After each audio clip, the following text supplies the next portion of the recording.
Welcome, everyone, to the Information's TITV. My name is Akash Masricha. It is Tuesday, May 5th. On today's show, the Information has exclusive reporting about some big product changes at Amazon. Our Amazon reporter will join the show to share with us what she knows. We'll then turn to our reporter at the courthouse, Rocket Drew, who is covering the Elon Musk OpenAI trial for a recap on Greg Brockman's testimony. We'll also unpack Coinbase's layoffs, and we'll then get into our exclusive reporting on the hidden costs behind xAI's fast and cheap data center build-out.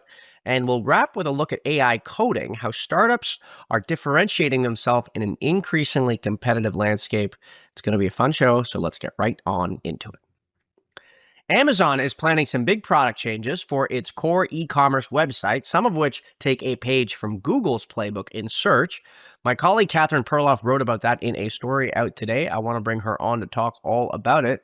Catherine, welcome to the show. It's great to have you here. Hi, Kosh. So what product changes is Amazon planning at their company?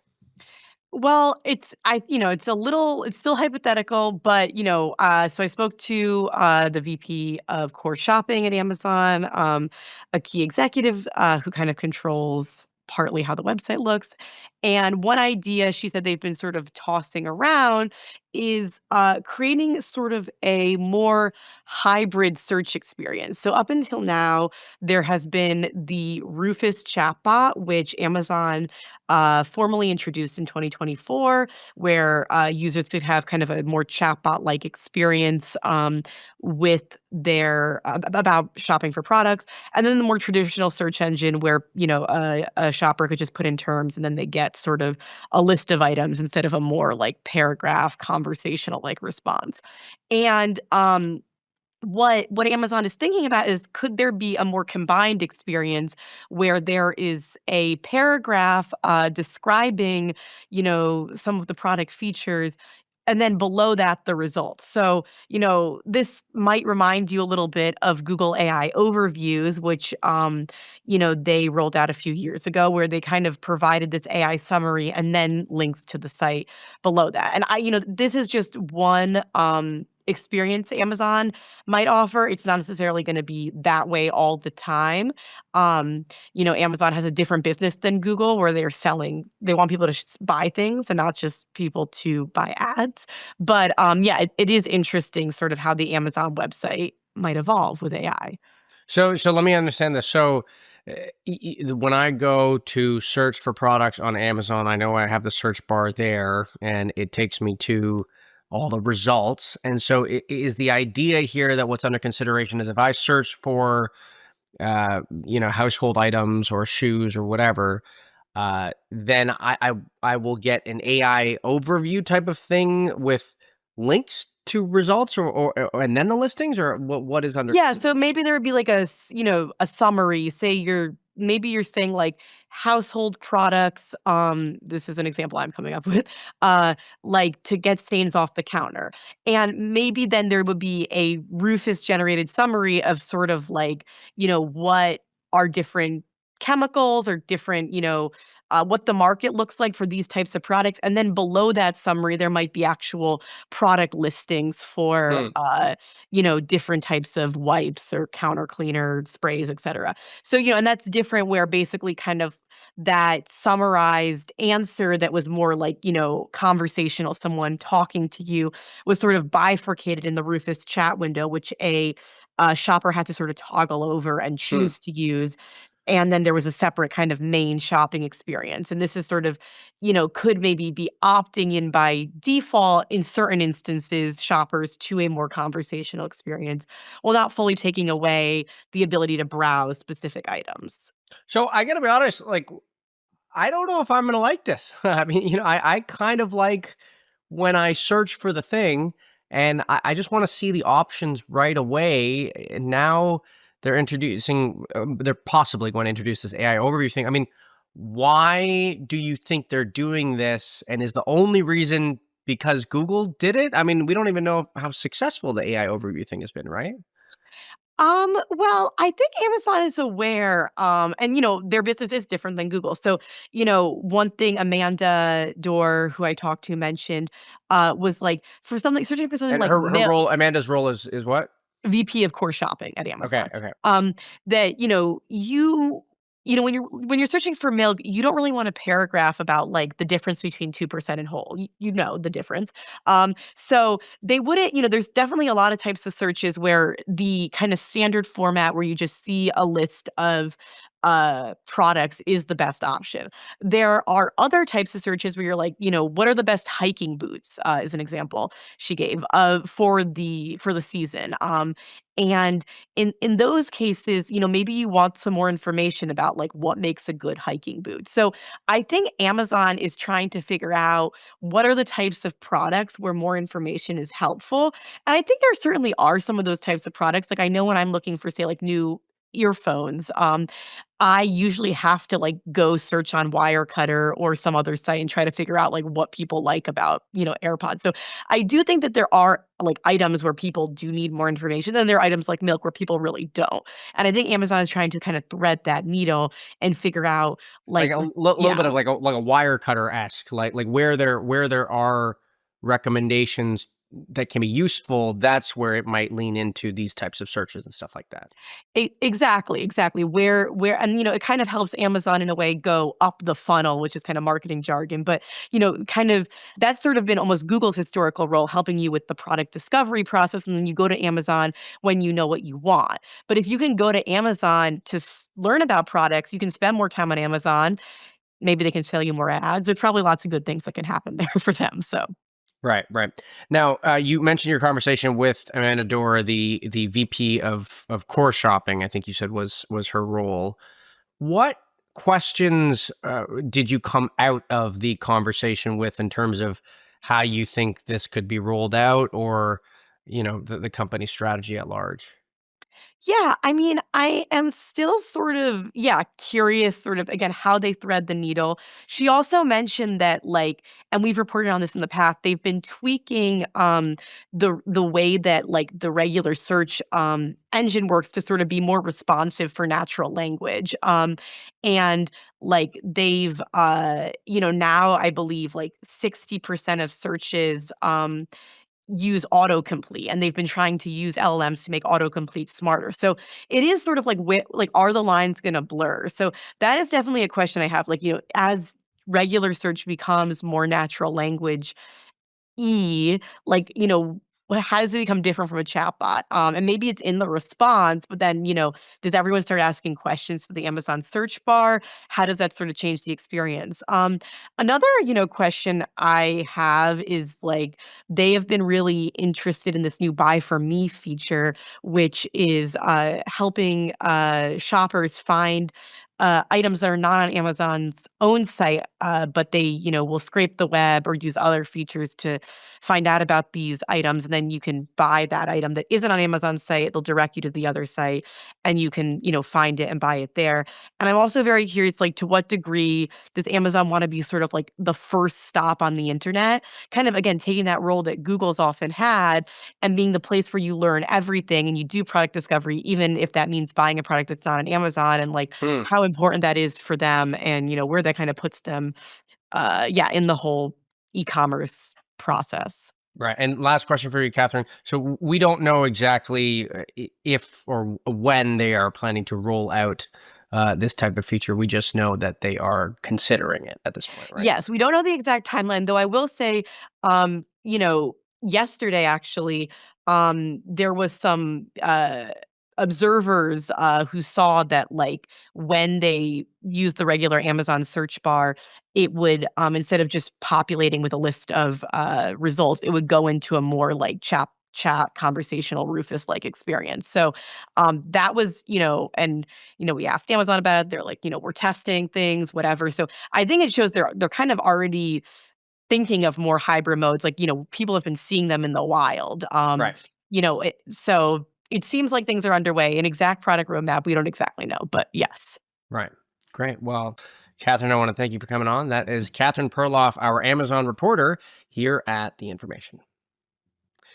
The Information's Rocket Drew is covering the Elon Musk OpenAI trial from the courtroom all week long. Here is his latest update for us on OpenAI President Greg Brockman's testimony in court on Monday. Greg Brockman had a pretty rough day in court. A lawyer for Elon Musk had the chance to ask Brockman, who was a co founder of OpenAI and its current president, some tough questions about his personal finances, including his stake in OpenAI itself, but also his stakes in companies that have done business deals with OpenAI. That includes Stripe, Cerebras, CoreWeave, and Helion Energy. As far as his stake in OpenAI, Musk's lawyer asked him right out of the gate, and he confirmed that his personal stake in OpenAI is worth in the neighborhood of $30 billion. That puts Brockman in kind of an uncomfortable position in the lawsuit because Musk is arguing that Brockman has been unjustly enriched by his involvement with OpenAI and that OpenAI has breached a charitable trust. It's sort of broken some charitable obligations or commitments by operating more as a for-profit than as a nonprofit. In its founding documents, OpenAI says that it's not organized for the private benefit of any individual, which raises questions about Brockman's $30 billion stake. Now, in response, OpenAI's lawyers pointed out that most OpenAI employees do have equity, that Brockman's equity stake was decided without Brockman's input, and that OpenAI's charitable wing, the OpenAI Foundation, is very well funded. Now, Elon Musk's lawyer did not find that argument very compelling. He compared it to a bank robber taking $1 million from a bank, but then saying, well, you have millions of dollars left. So Musk's lawyer in particular had a field day with records of an old diary that Brockman kept. And in this diary, Brockman is contemplating different paths forward for an OpenAI for-profit subsidiary, and he muses about which path, a path with Elon or without, will more quickly take him to $1 billion. And in court, Brockman suggested that $1 million would sort of be sufficient for him. So Musk's lawyer countered, well, if $1 billion is sufficient, why not take the difference, call it $29 billion, and return it to the nonprofit? That turned into a pretty uncomfortable line of questioning for Brockman. It didn't seem like he really had an answer to that prepared, but he did fall back on saying that the OpenAI nonprofit is very well resourced. So it was a pretty tough day. I think both sides, the OpenAI side and Elon's side have come out scathed by questioning from the other side's lawyers. So we'll see if OpenAI's lawyers questioning Brockman tomorrow are able to restore and rebuild his case and see if he comes out looking any better after that questioning. So that's what's up next in the Musk v. Altman trial. Coinbase said that it plans to cut 14% of its workforce in order to manage costs amid the market downturn and improve efficiency using AI. The announcement comes ahead of its first quarter earnings on Thursday. Our crypto reporter Yuechi Yang joins me now for her reaction. Yuechi, welcome back to the show. So Coinbase is doing layoffs. We've seen layoffs across the crypto sector. What was your reaction to this one? Yeah, so Coinbase today said they're laying off 14% of jobs, and that's affecting about 700 people at the company. It is a big, sizable layoff, but as a percentage of the total number of employees, it's actually smaller than the layoffs that Coinbase did in the prior bear market in 2022 and 2023. And at that time, Coinbase did two major rounds of layoff. The first one was 18%, followed by another one that was 20%. And then when CEO Brian Armstrong announced the second layoff back then, he said that in hindsight, Coinbase should have cut further in the first round. So we are waiting to see if this layoff is it for the rest of the year or if there might be even more layoffs coming out depending on market conditions. Okay, so this is kind of interesting because we have these two crypto bear markets that have come sort of a couple years apart, maybe. Was that bear market worse than this bear market? Yeah, that's a great question. I think that bear market in 2022 was characterized by dramatic blow up of big companies like FTX and a series of crypto lending platforms. And I think in the current market is more like a quiet down market. You don't see these dramatic collapses, but then at the same time, retail investors are just losing interest in crypto. And a big part of the crypto economy is down when you look at the token prices for a lot of these tokens that are not Bitcoin, not Ethereum, but the smaller ones, they just really haven't recovered from even the last bear market. So I think the crypto industry is going through this fundamental change. It's unclear whether some of these tokens will ever make a comeback. And so that's also going to affect Coinbase business model as well. Well, and the reason I'm asking that question is because I think it really sets us up to answer the next question really well, which is whether or not these cuts are bear market cuts or if they are AI cuts, which is the reason that Brian Armstrong cited in his note to employees. I mean, we live in a world where CEOs can say whatever they want in terms of why they're making cuts, but what's your assessment as to whether or not this is actually a true AI related cut or if it's just an excuse for the crypto bear market? It's a bear market cut, and show it. Okay, um, all right, that's it. See you later. Bye. the number shows it because in the last quarter, the fourth quarter of 2025, Coinbase revenue was down about 20%. It posted a net loss of about $670 million. So Coinbase hasn't reported the first quarter result yet. As you mentioned, it's going to report earnings on Thursday. But some of its peers, like Robinhood, has already reported, and Robinhood said its crypto revenue was down by almost half in the first quarter. So we know that the numbers are not going to look good. And some of the other crypto exchanges like Gemini, like Crypto.com, have already started layoff. So the market condition is definitely the most important factor for the layoff that we're seeing here. AI is also an issue. Coinbase CEO Brian Armstrong is very vocal about encouraging employees to use AIs.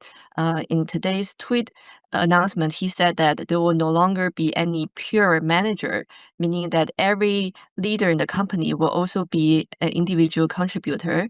And he also envisioned this future where there will be one-person teams at Coinbase where people will act multiple functions, including being an engineer, being a designer, being a product person, with the help of AI. Do you have any sense from people at the company, around the company, whether or not they are in favor of this structural change? I'm not talking about the layoffs. I'm talking about this change from having pure managers to everyone being an IC, an individual contributor, everyone having a little more ownership. I'm sort of thinking about this, and I'm asking this question because it's not just Coinbase, right? I mean, this is something that we will see across tech companies. I wonder if you've talked to any people at all about whether or not employees like this, or if they kind of liked the being part of a team, maybe. Yeah, I think Coinbase CEO himself started to talk about how he as a CEO has returned to the code base of Coinbase last year and started to do some coding himself again using AI tools. So it is a um, top-down approach. Everyone needs to get their hands dirty, and I think from employees' perspective, this layoff probably isn't too much of a surprise. Everyone knows the market has been Right. in poor condition Do, in do they crypto. do they think there might be even more? Because last time, I mean, you just said the bear market, they did 2 rounds of cuts, and then they said we could have cut even more. Is that a concern? Do you expect maybe there to be more cuts? I think it's definitely going to be a concern, and it depends on market conditions in part, which we don't know how it will play out. And I think this is something that Coinbase will be asked about when they do report earnings too, whether they will commit to a certain level of profitability or to be able to make sure that the company um, can outlast the number of cycles that we're seeing. Hmm. I want to pivot to talk a little bit about another piece of crypto news this week. So, Andreessen Horowitz has raised its latest crypto fund. It is just over $2 billion. What was your reaction to this fund that they raised? I think the size stood out for me is much smaller than the prior fund they raised in 2022. It's about half the size. So back then, they raised a $4.5 billion fund. That was a record size, and it happened right before the crypto crashes. occurred in 2022. I think even in the blog post that they announced the new fund today, they alluded to the fact that the market condition, the market cycle is currently on a quieter part.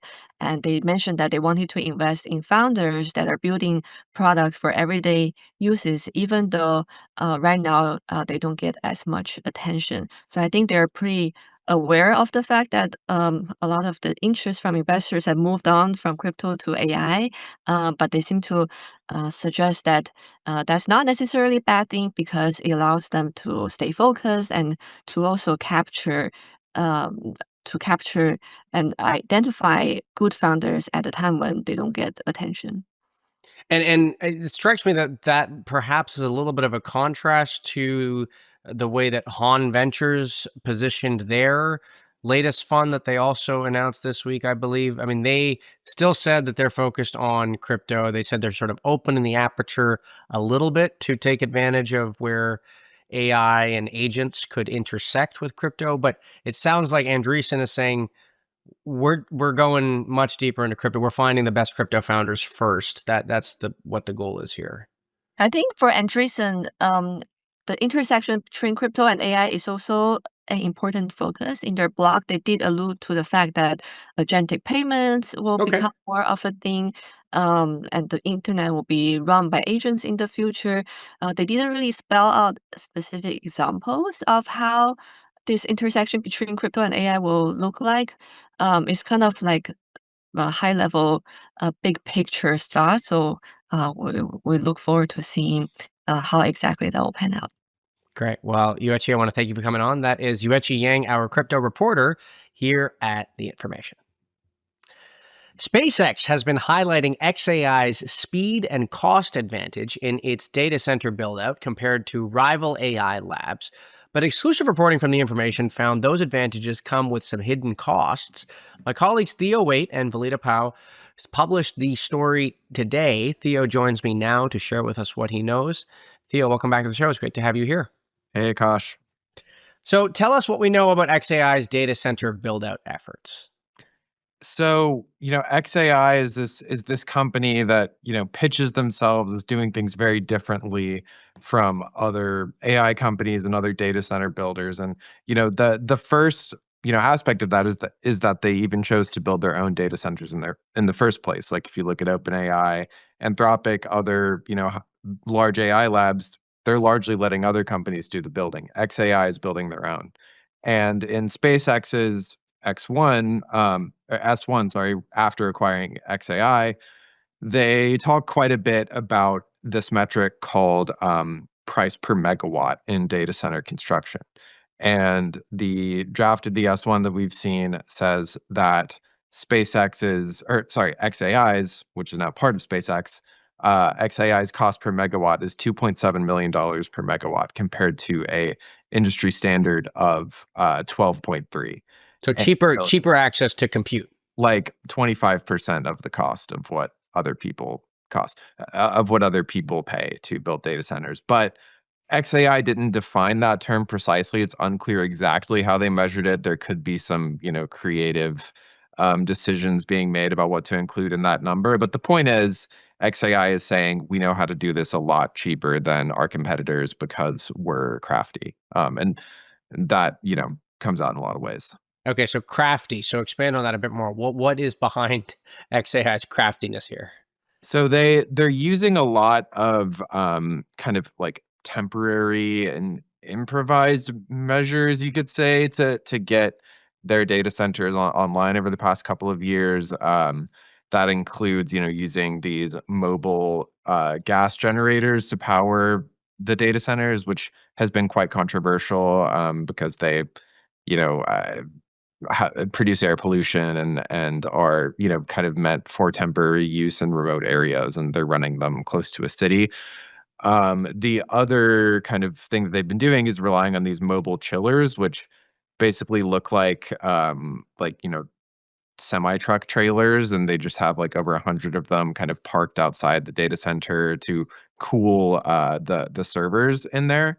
And those are also a temporary measure. And overall, you have like all of these temporary, unusual setups that kind of add up to a lot more, potential places where things can go wrong. And my understanding is that's contributed to the data center sites having a lot more outages than would be standard at a data center that took a lot more time to stand up. So they've put together these improvised solutions to get these data centers up and running faster. And you've also, I mean, you've covered a number of these. I mean, there's Colossus 1 and then Colossus 2, I think it's being built at this point now. Do I have that right, or is it built?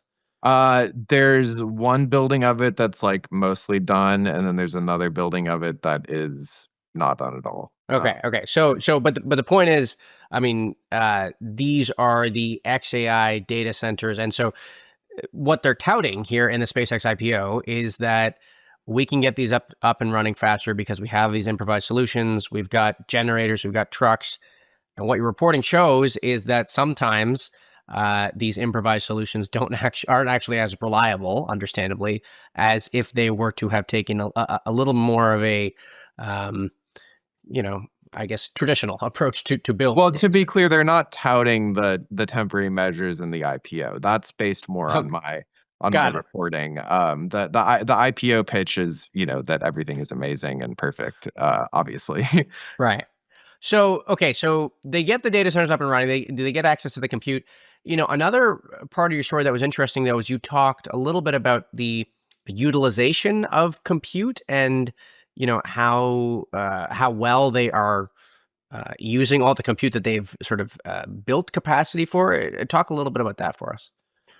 Yeah. So credit goes to my colleague Anissa actually for getting this memo. But there was a SpaceX executive who's been installed at XAI named Michael Nichols, who kind of sent this memo about this internal metric, basically showing how efficiently XAI is using the chips that it has spent a ton of money to get in its data centers, and said that this metric is embarrassingly low, and XAI needs to figure out how to use it better. And in the process, a ton of the leadership on the data center team and the computing team has left the company since it's made that push. The other part of your story that was interesting is, are there any? Well, you spelt it out in the story, and I'm hoping you can explain to us here. I mean, what are the safety implications behind doing things the way they have? Yeah. So, in the process of reporting on the story, I found out about a few different incidents where, XAI employees have either, been involved in accidents or made other complaints about working conditions. Employees of XAI or contractors working on the site.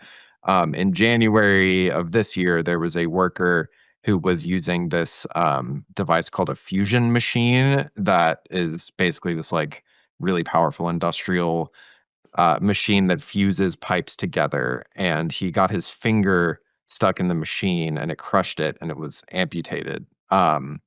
And following that incident, the contractor that works for XAI, said that they implemented additional safety measures, including like basically having multiple people verify that nobody's hand is in this device when it's operational. And then last month, there were also some complaints at the site about like generators being used inside that made employees sick. And then last fall, there was a incident where a couple of people got electrocuted. So, I mean, with this kind of thing, it can be hard to say like what is just a typical, accident in the course of construction, because construction is inherently a dangerous field.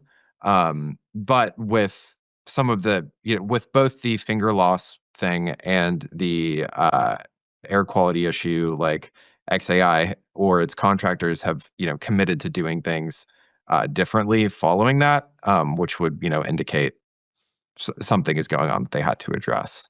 So data centers are, very large, ambitious projects, and trying to do them really quickly can have, downsides.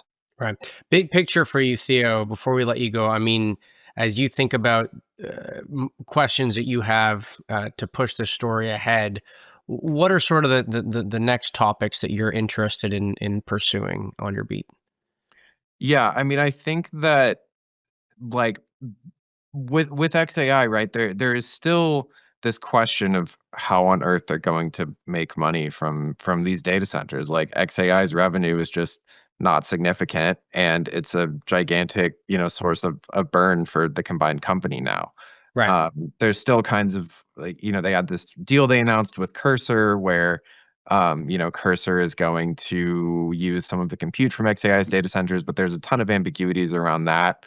I think it's just still going to be a gigantic question for investors in the SpaceX IPO that, The is not actual like adequately the revenue addressed. side of all this. I mean, you can bring down the cost as much as you want, but if nobody's buying the products, then that's another issue. So Exactly. yeah. Exactly.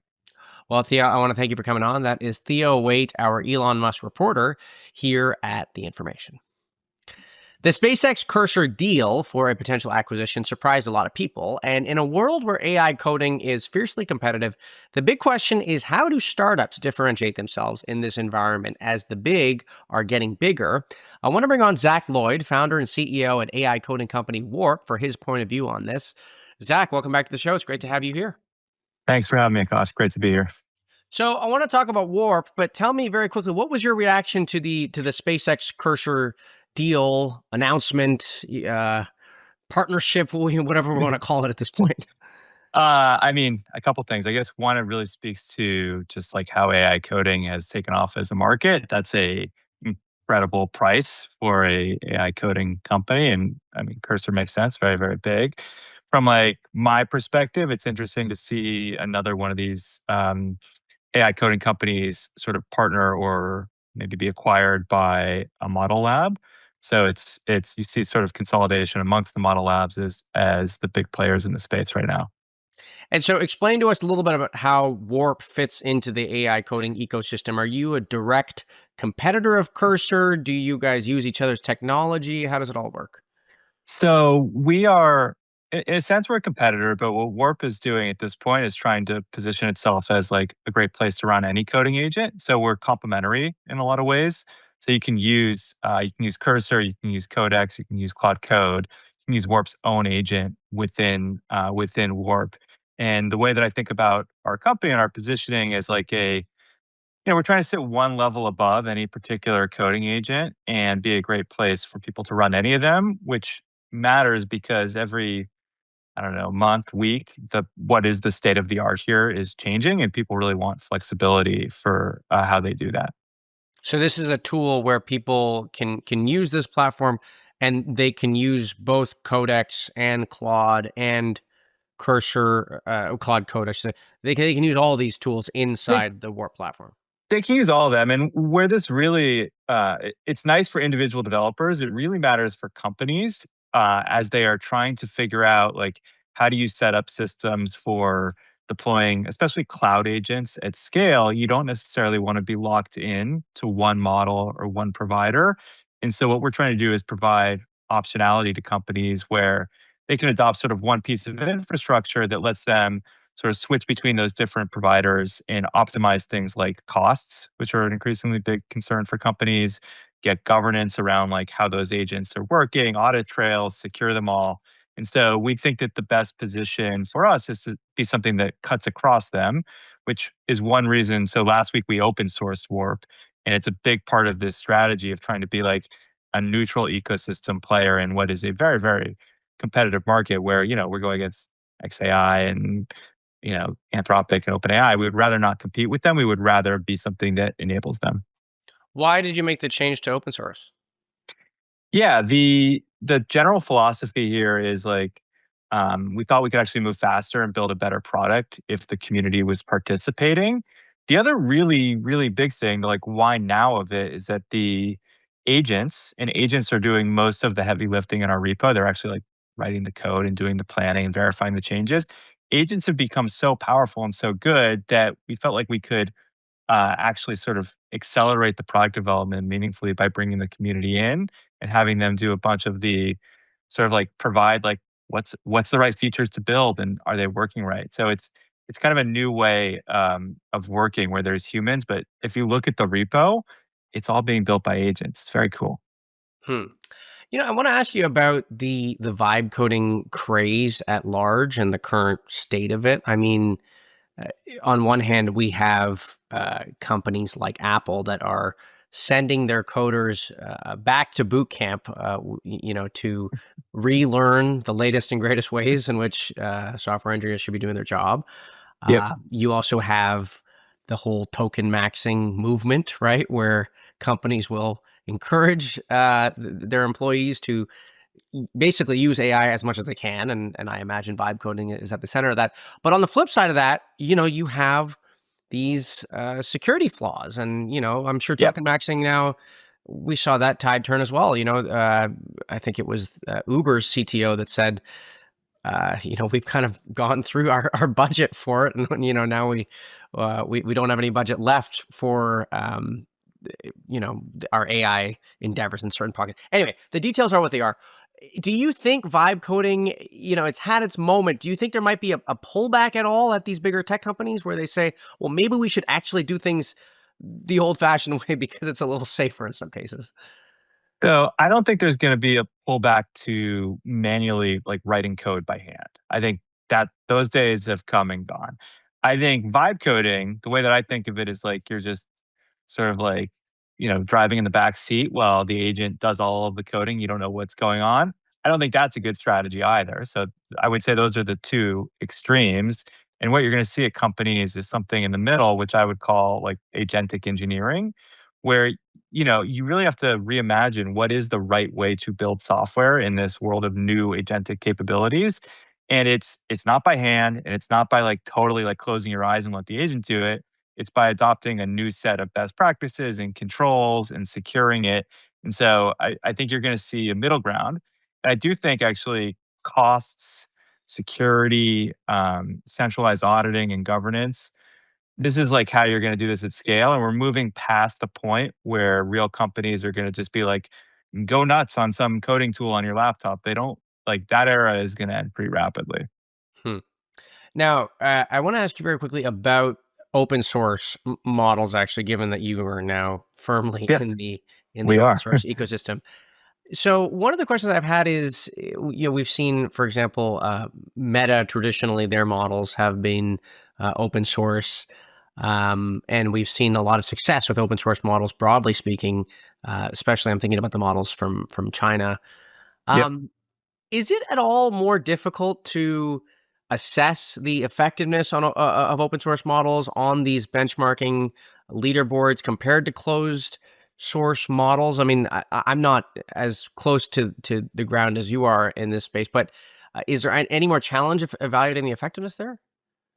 Really, I mean, there is just general challenge with these public benchmarks, and that the sort of training sets have kind of absorbed all of the benchmarks, and so you see these models kind of overfitting to the benchmarks at this point. But you can generally see how open weight models are doing compared to the frontier. It looks something like they're 3 to 6 months behind. Is kind of like what I would how I would characterize it.